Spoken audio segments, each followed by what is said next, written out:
North और south Vietnam के बीच चलने वाली भयंकर जंग तकरीबन 20 साल चली। 30 लाख से ज़्यादा लोगों को अपनी जान से हाथ धोना पड़ा। मरने वालों में 58,000 अमेरिकन फ़ौजी भी शामिल थे। तत्कालीन राष्ट्रपति रिचर्ड निक्सन ने जनता और विपक्ष के दबाव में वियतनाम से अमेरिकन फ़ौजी वापस बुलाने का फरमान जारी कर दिया। फ़ौजियों के सगे संबंधियों ने राहत की सांस ली और वापसी की तैयारियां होने लगीं।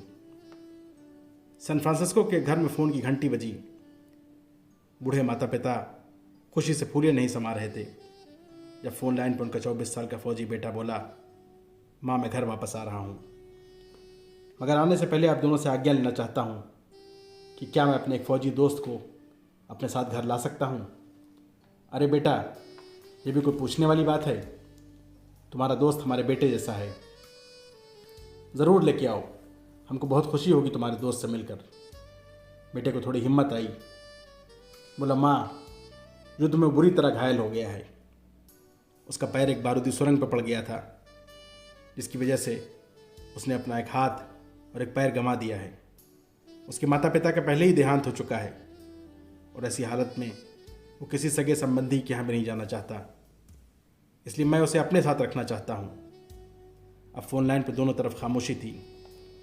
माँ और पिता एक दूसरे का चेहरा देखकर पूरे मामले को समझना चाह रहे थे।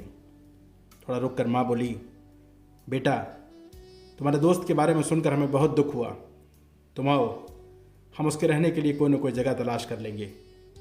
नहीं माँ, फ़ौज की तरफ से शेल्टर होम की सुविधा मौजूद है, पर मैं चाहता हूँ कि वो एक भरे पूरे परिवार के साथ रहकर सामान्य ज़िंदगी गुजारे। लेकिन बेटा, फ़ोन पे पिता की आवाज़ थी। तुम समझ नहीं रहे हो कि वो कितना बड़ा बोझ होने वाला है। हम सब की अपनी ज़िंदगी है जीने के लिए। कल को तुम्हारी शादी होगी, बच्चे होंगे, और ऐसी हालत में तुम्हारे दोस्त की तो शादी भी होना मुश्किल लगता है। मेरे हिसाब से तुम्हें अकेले घर आना चाहिए। वो अपनी ज़िंदगी जीने के लिए कोई ना कोई रास्ता निकाल ही लेगा। सारी बातें सुनने के बाद उस सैनिक ने फ़ोन रख दिया।